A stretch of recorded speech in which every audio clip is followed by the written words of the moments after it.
आज का अपना टॉपिक है ठोसों के प्रकार।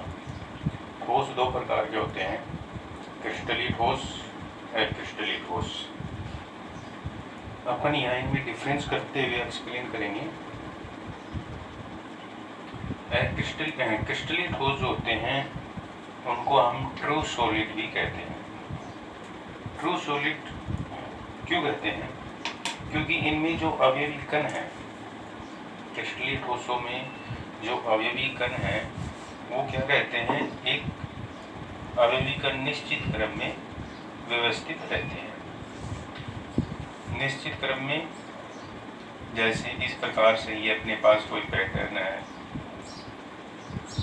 तो ये जो कण है इन गोलों को हम क्या कहते हैं, कण कहते हैं। ये जो कण है ये एक किसी सर्टन या निश्चित पैटर्न में पाए जाते हैं। तो ये जो आपको गोले दिखाई दे रहे हैं ये क्या एक निश्चित क्रम में है। इस प्रकार की व्यवस्था किसमें पाई जाती है? क्रिस्टलीय ठोसों में पाई जाती है। जबकि क्रिस्टलीय ठोसों में जब अपन देखते हैं तो अवयवी कण अनिश्चित क्रम में रहते हैं। जैसे यहाँ कोई क्रम नहीं, कोई पैटर्न नहीं होता है, इस प्रकार से अव्यवस्थित रहते हैं। तो ये एक क्रिस्टलीय ठोस है जिसमें कण जो है अनिश्चित क्रम में अव्यवस्थित रहते हैं। कैसे रहते हैं?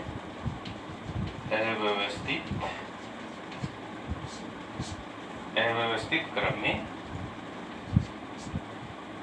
इनका अरेंजमेंट होता है।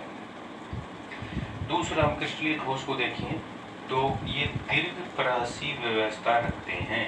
जो कणों की व्यवस्था होती है वो कैसी होती है? दीर्घपरासी। दीर्घपरासी का मतलब कल भी लास्ट जो लेक्चर था उसमें हमने देखा ना कि दीर्घपरासी का मतलब होता है जैसे ये कण है, इस पंक्ति को जब अपन देखते हैं तो इस पंक्ति में सभी जो कण है वो एक ही अरेंजमेंट में है। इसी प्रकार से ये एक अरेंजमेंट में है, ये एक अरेंजमेंट में है। मतलब एक ही व्यवस्था जब लंबे समय तक चलती है तो उसको हम क्या कहते हैं? दीर्घपरासी व्यवस्था। बट क्रिस्टलीय ठोसों में जो व्यवस्था है वो कैसी है? लघुपरासी। लघुपरासी का मतलब देखिए, जैसे यहाँ देखिए अपन, जैसे ये दो कण इस क्रम में हो गए, फिर दो कण इस क्रम में हो गए, फिर इस प्रकार के क्रम में हो गए, तो एक दो क्रम ये हो गए, एक ही हो गया और एक ही हो गया। तो देखिए यहाँ दो कण है, फिर पैटर्न बदल गया, फिर वापस से पैटर्न बदल जाता है। तो इसको हम क्या कहते हैं? लघुपरासी व्यवस्था कहते हैं कि एक शॉर्ट टाइम में कणों की व्यवस्था है वो क्या हो जाए? चेंज हो जाए। तो ये दीर्घपरासी, ये लघुपरासी। इसके बाद में क्रिस्टलीय ठोसों में हम देखते हैं नेक्स्ट, गलनांक निश्चित होते हैं। क्रिस्टलीय ठोस जो हैं इनके गलनांक क्या होते हैं? निश्चित होते हैं। दूसरा, क्रिस्टलीय ठोस की बात करें तो इनके गलनांक क्या हैं? अनिश्चित होते हैं। इनके गलनांक क्या है? अनिश्चित होते हैं। इनके गलनांक निश्चित इसलिए होते हैं क्योंकि जो कणों की व्यवस्था है वो एक रेगुलर पैटर्न में होती है। इनके गलनांक अनिश्चित इसलिए होते हैं कि इनमें कणों की व्यवस्था है वो एक रेगुलर पैटर्न में नहीं पाई जाती। नेक्स्ट डिफरेंस अपन देखेंगे,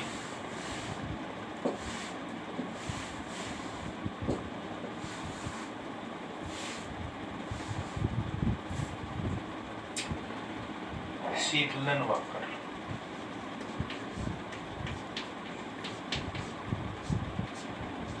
शीतलन वक्र,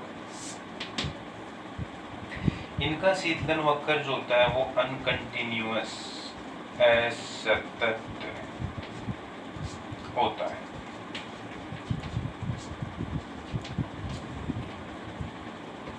जबकि इनका कैसा होता है? सतत होता है। शीतलन वक्र समझिए। इधर अपन लेते हैं टाइम, ये इस एक्सिस पे आप टेम्परेचर लीजिए। तो देखिए जो क्रिस्टलीय ठोस होते हैं इनमें जैसे जैसे अपन इनको कूल करते हैं, कूल का मतलब टेम्परेचर कम करते हैं, तो इनमें जैसे जैसे टेम्परेचर कम किया जाता है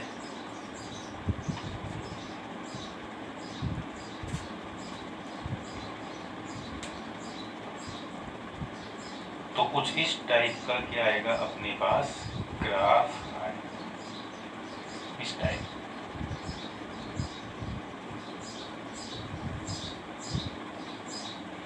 मतलब जैसे जैसे आप टेम्परेचर कम करेंगे तो समय के साथ टेम्परेचर कम करते हैं अपन, तो समय के साथ टेम्परेचर क्या होगा कम होता जाता है। फिर एक टाइम पीरियड ऐसा आता है जैसे ये वाला टाइम, इस टाइम पीरियड में समय तो स्पेंड होगा बट टेम्परेचर क्या रहता है कांस्टेंट बना रहता है। हम ये जो टेम्परेचर आता है इसको हम मेल्टिंग पॉइंट मतलब गलनांक कहते हैं, ये वाला गलनांक होता है। तो इसमें क्या होता है आप देख रहे हैं वक्र जो है वो कैसा है अनकंटिन्यूअस है, तो इसको हम क्या कहते हैं शीतलन वक्र है। जब हम किसी पदार्थ को समय के साथ ठंडा करते जाते हैं मतलब टेम्परेचर कम करते जाते हैं तो अनकंटिन्यूअस आपको क्या प्राप्त होता है वक्र, ये किसी ठोसों में होता है। यहाँ जब अपन देखते हैं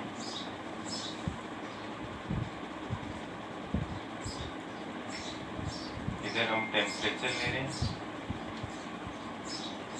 सॉरी इधर ये अपन क्या लेते हैं टेम्परेचर और ये टाइम,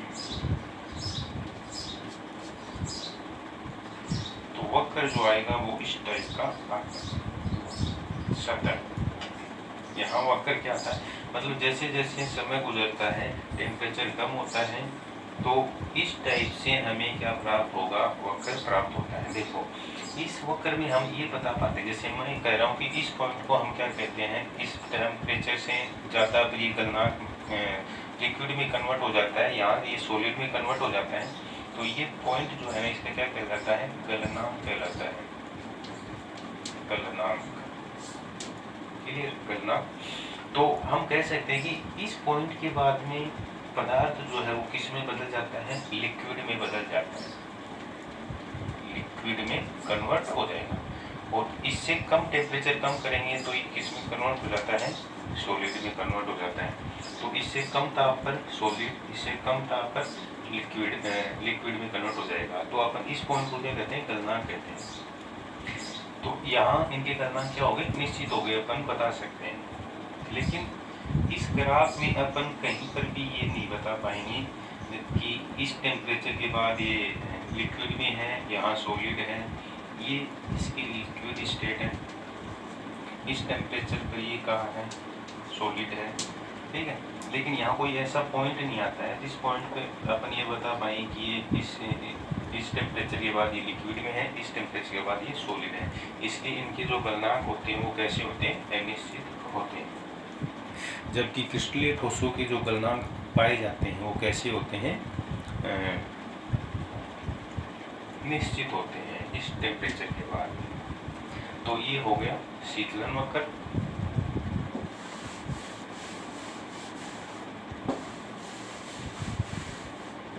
अगला डिफरेंस देखेंगे क्रिस्टलीय ठोसों में। क्रिस्टलीय ठोस जो है ये ट्रू सॉलिड है मतलब वास्तविक ठोस होते हैं। कैसे हैं वास्तविक ठोस है, जबकि इनको हम क्या कहते हैं आभासी ठोस।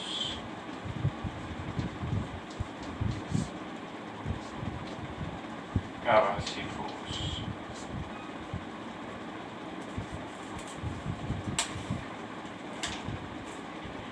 ये वास्तविक ठोस क्यों है ये अपन क्लियर कर चुके हैं क्योंकि इनमें अभी भी कण एक निश्चित अरेंजमेंट होते हैं। क्रिस्टलीय ठोसों को आभासी ठोस या फिर मेसोमेरिक मेसोमॉर्फिक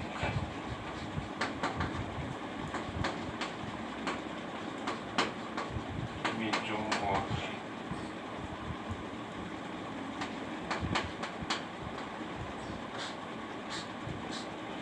जो मॉर्फिक या फिर आभासी ठोस कहा जाता है। इसका मतलब क्या होता है, क्योंकि इनमें जब अपन देखते हैं कि इनकी जो आकृति है, जैसे इनकी जो साइज वगैरह होती है वो क्या नहीं होती है, स्थिर नहीं होती है। ताप आकर ताप देने पर आकृति क्या हो जाती है, बदल जाती है।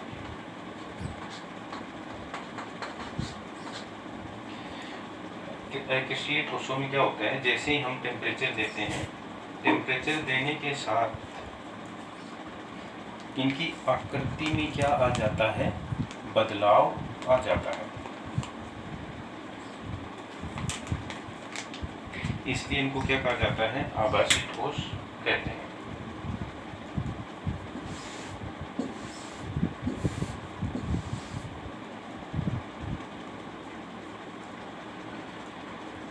दूसरा हम देखते हैं कि इन जो क्रिस्टलीय ठोस होते हैं इनको और क्या कहा जाता है, क्रिस्टलीय ठोसों को इनको अतिशीतित द्रव्य भी कहा जाता है। अतिशीतित द्रव्य, क्रिस्टलीय ठोसों को और क्या कहते हैं, अतिशीतित द्रव्य भी कहते हैं। इसका कारण क्या है, क्योंकि ये जो क्रिस्टलीय ठोस होते हैं, क्रिस्टलीय ठोस, इनमें द्रव्य के समान बहने का गुण पाया जाता है, गुण पाया जाता है। क्रिस्टलीय ठोसों में द्रव्य के समान बहने का गुण पाया जाता है, इसलिए इनको क्या कहते हैं, अतिशीतित द्रव्य कहते हैं। इसलिए इनको क्या कहा जाता है, अतिशीतित द्रव्य या सुपर कोल्ड लिक्विड कहा जाता है।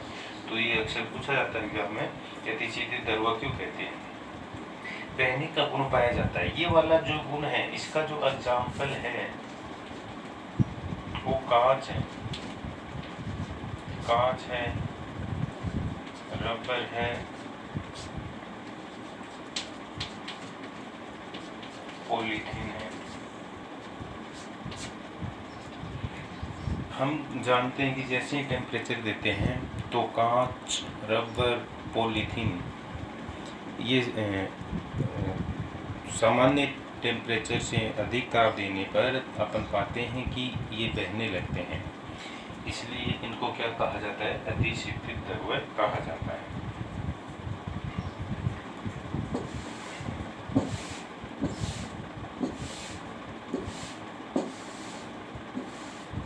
एक और डिफरेंस अपन देखेंगे, क्रिस्टलीय ठोस जो है ये विषमदेशीय होते हैं, विषमदेशीयता व्यक्त करते हैं,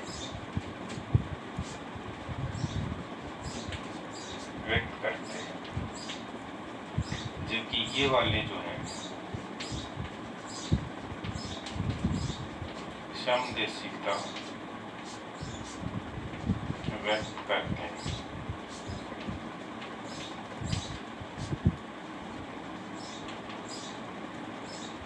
क्रिस्टलीय ठोस क्या शो करते हैं, विषमदेशिकता प्रॉपर्टी दर्शाते हैं, जबकि क्रिस्टलीय ठोस होते हैं वो समदेशिकता को व्यक्त करते हैं। विषमदेशिकता और समदेशिकता क्या है, ये इस टॉपिक को हम अगले जो लेक्चर होगा उसमें अपन इसको डिस्कस करेंगे। इसके बाद में यहाँ एग्जाम्पल देख लेते हैं अपन। इसके एग्जाम्पल हैं जैसे धातु, धातुएं, ठीक है, धातु में आपके कॉपर, जिंक, आयरन, एयू, ये सब क्या आती हैं। इसके अलावा आयनिक ठोस,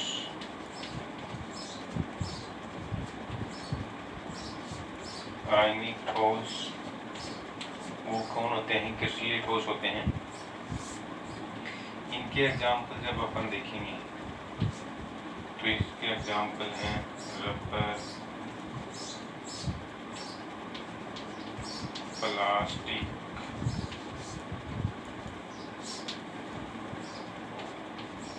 रेजिन, इसके अलावा कांच, पॉलीथीन,